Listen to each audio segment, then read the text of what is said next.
What's up, guys? Welcome back to the YouTube channel. Just got over here to the shop. I'm at Mike's shop today. Need to work on the race car a little bit. Brian's is like 40 minutes away, 40 miles each way, I should say, and diesel fuel, $5.50 a gallon. Luckily, Mike's over here putting the power glide in that's not going to work. No, watch, he's going to be, we ain't going to have no gears. I shouldn't have just jinxed ourselves. Well, if it is, we'll pull that out and we'll show you what we did wrong. But we'll find out in his parking lot here in just a minute. Hopefully it's going to be fine. I think it is going to be. So he's over here working on his. So luckily he's right around the corner from me. So he's like, man, I'm over here all day. Joey's over here working on his stuff. So I just brought mine over here. Let me show you what we got going on. This is pretty cool, pretty awesome, unexpected. But I think we're going to make some progress. Maybe potentially go to the track tomorrow. Fayetteville is doing a test and tune with some type of race as well. It's been raining for like a week, so I don't know if it's going to work out or not. But I need to get some testing in, try to get this thing a little bit faster. All right, guys, comment, like, and subscribe. Go to turbojohnracing.com, grab yourself some merchandise. Let me show you what we got going on. All right, guys, so we're over here at the shop. First thing we're going to do, I got to make some changes. First thing we're going to do is go ahead and upgrade our ECU firmware to version 220. So I'm gonna let that do that here in just a second. And yes, my screen is still busted because I've been lazy and hadn't had a chance to go get it done. But the biggest thing I'm doing, it was unexpected. Y'all saw that when we were at the track, we were at Virginia, my wastegate was falling apart. And I've been having trouble controlling wastegate pressure. And so I've been having an issue. And it's one of those things I don't know exactly what the problem is, but it's I got a good idea. So I'm gonna make some changes today. So a couple of days ago, I was at the house, and I don't know if y'all watch Boosted Lifestyle. He's got a YouTube channel as well, awesome. He builds a lot of crazy stuff, like 8 turbos and 4 turbos on stuff. And he also is part owner in a shop. It's called Black Sheep Industries. They do turbos, wastegates, blow-off valves. And I've been talking with them. We talk all the time, but I was talking about a month or two ago about potentially trying some of their wastegates. And I just been honestly pretty lazy. Nick got a hold of Kelly and was like, send me your address. And so I got home the other day. Oh, I think John's home. Hey, he's home from work. Hey, baby, you home from work? You got another package? You got Amazon again? I know that package has my name on it, doesn't it? Amazon. Amazon is your friend? It's not Amazon. Oh, is it not? No, why don't you open it and see what's in it? Who's Look at the tape. Wait a minute. Look at the tape set. What?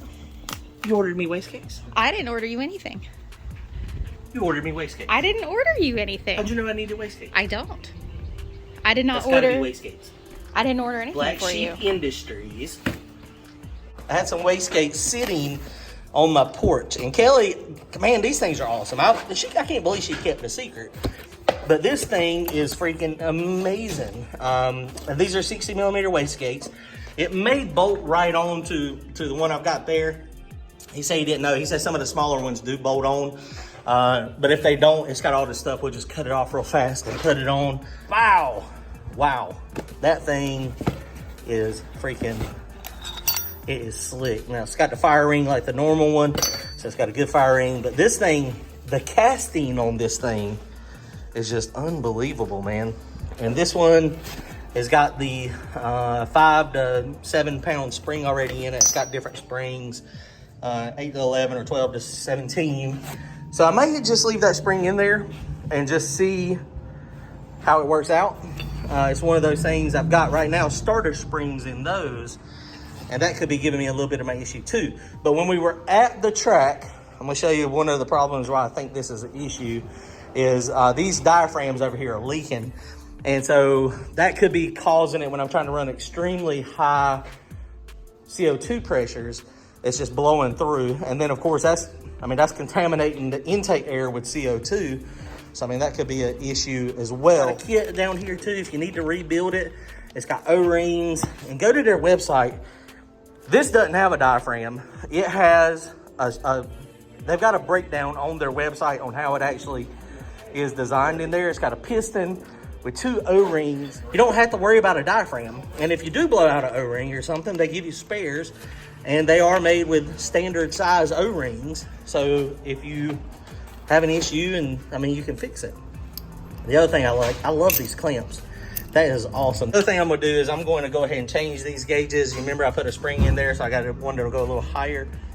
And luckily, going from version 110 on the V6 to version 220 doesn't take near as long as like a normal upgrade. So I think I'm good there. So that took like literally a couple minutes. All right guys, so we got this thing on. You can hear the solenoids down there pumping. We're commanding 72 and it's making 72 right now. And I've got this thing on the strip chart. And the way you can verify how everything is kind of working is if you can watch it. You watch your target and then watch how closely it actually follows it.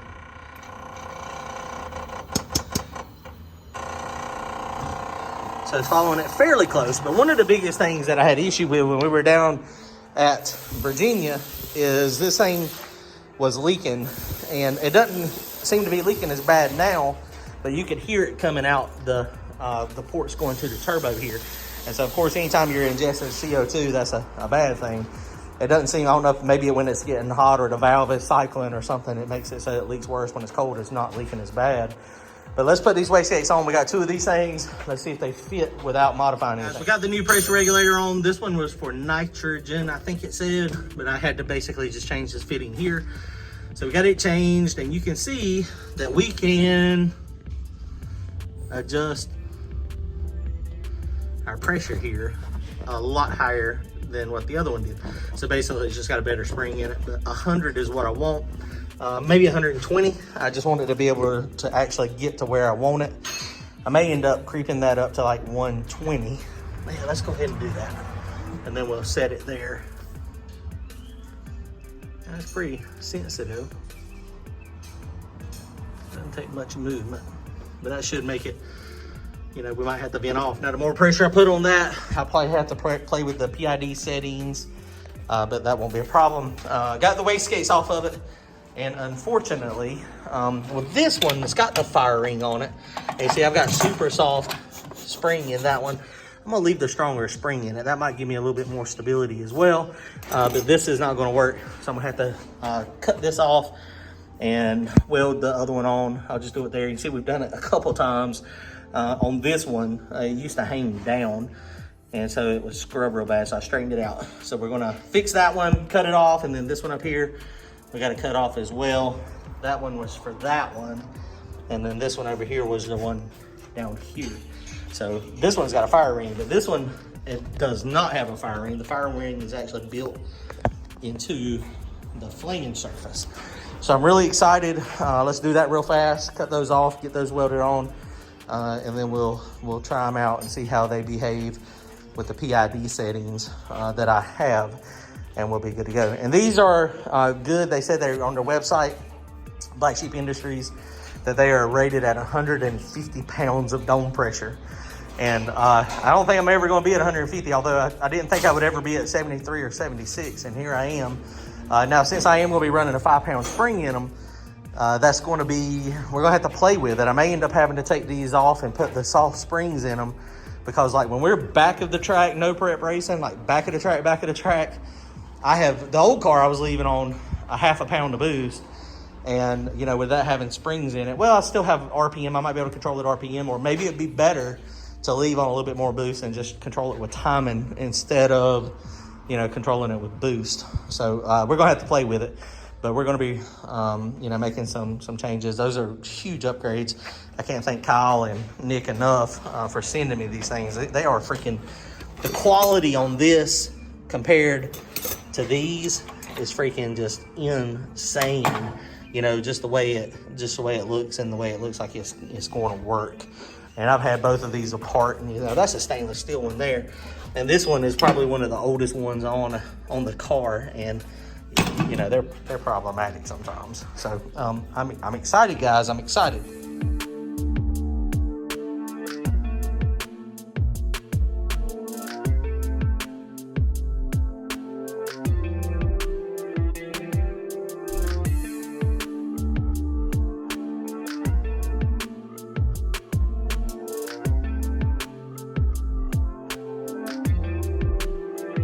So we got the one mostly welded on. I'll have to drop the car down a little bit so I can get the top part of it, but we're close to being done. Something I just noticed too, guys. I mean, this thing, like I said, it's got the fire ring on it. Fire ring goes in to go against the valve, and this goes up against here. And of course, when you tighten down the V-band, this compresses so that the fire ring gets nice and tight. But one thing that is interesting that I just felt a second ago is look at that bevel. If you have a perfectly sized, unmolested 2.5-inch pipe, it fits in there perfect. But then it's got this bevel, and that bevel is to make it so that the flow, you know, is better. There's no steps or lips, and you can see it's perfect size. Now, unfortunately, that one up there goes right on, but unfortunately, this one is pretty beat up, so it's not going to fit quite as good. But luckily, that bevel will get the airflow back straight for the actual wastegate.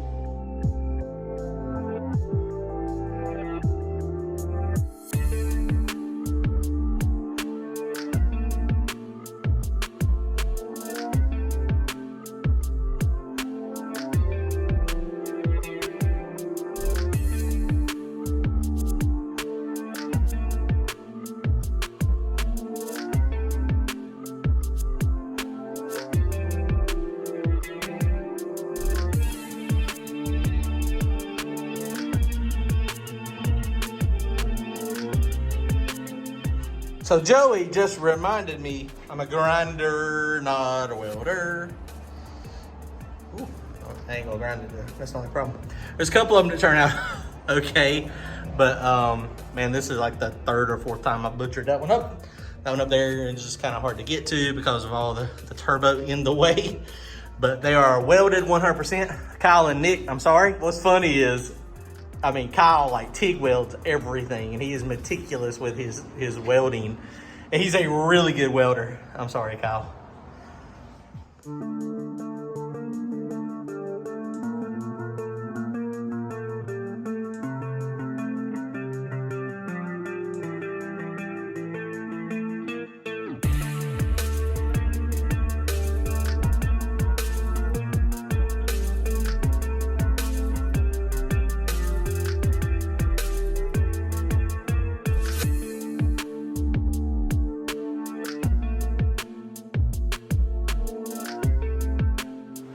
All right, guys, well, these are successfully installed. This thing's on. They look freaking awesome. Black Sheep Industries to the front. Work good. We have, of course, this was something that was really cool, is this one had already a port, so I didn't have to tap it or drill it. So, of course, CO2 comes in here. That's the dome pressure. Other one, it just comes with an extra plug to plug that hole. Now, it is very important to plug it, because if you don't plug it, then you get no CO2 reading. So we're good there. So this is going to work. Hopefully, we'll probably have to turn down our CO2 pressure a tad, because if you think about it, basically we got a 5 to 7 pound spring. Two of them, I would think it would be about 5.5. What they're saying it'd be on the lower side. So we'll probably need to take a little bit of dome pressure off. I'll probably take the dome pressure down to 70, and then we'll see if it can maintain 70. And then that way it'll be like 75, essentially what we had last time when you look at the spring pressures. So hopefully we will be fine. So that's good. I appreciate it again. Black Sheep Industries, go check out Nick, and Boosted Lifestyle on YouTube as well. Awesome channel. He builds some crazy stuff. Like I said, Kyle, sorry about the welding. Black Sheep Industries this way, Turbo John that way. Yeah, not as good. Look, I need to wrap this one like that one up there. That one up there, you can't even see it. It looks just as bad as that, but it's wrapped up. I need to get some wrap. So this is going to work out awesome. I appreciate it. So now the only other thing I got to do is I've been having some issue with the drive shaft sensor. So I'm going to come down here, and I got a new drive shaft sensor. This thing is, this is a Davis one. So we're going to just take that one off real fast. And the one I've got was low dollar. So we'll stick that on there and see if that clears up my issue. And of course, 4-link stuff, right now for the front of the track, this stuff is working great. For the back of the track stuff that's coming up, I'm gonna try something a little bit different. I will show y'all that hopefully in a few weeks.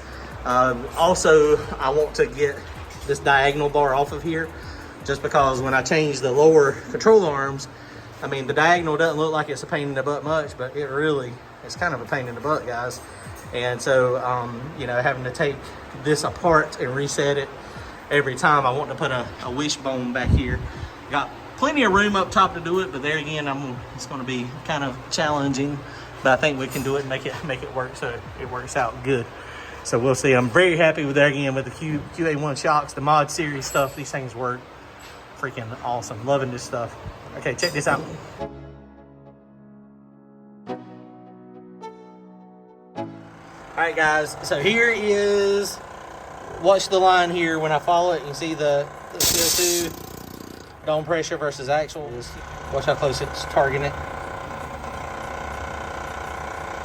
Overshoots just a tad, but not much. These are the scrambles.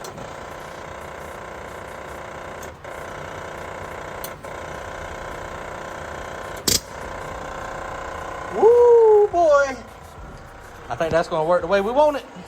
All right, guys. Well, I guess that's going to wrap it up for tonight. We may go testing Sunday. You'll go to turbojohnracing.com, grab yourself some merchandise. Comment, like, and subscribe. Thanks, guys. You're never gonna look back, 'cause damn, I was built to last.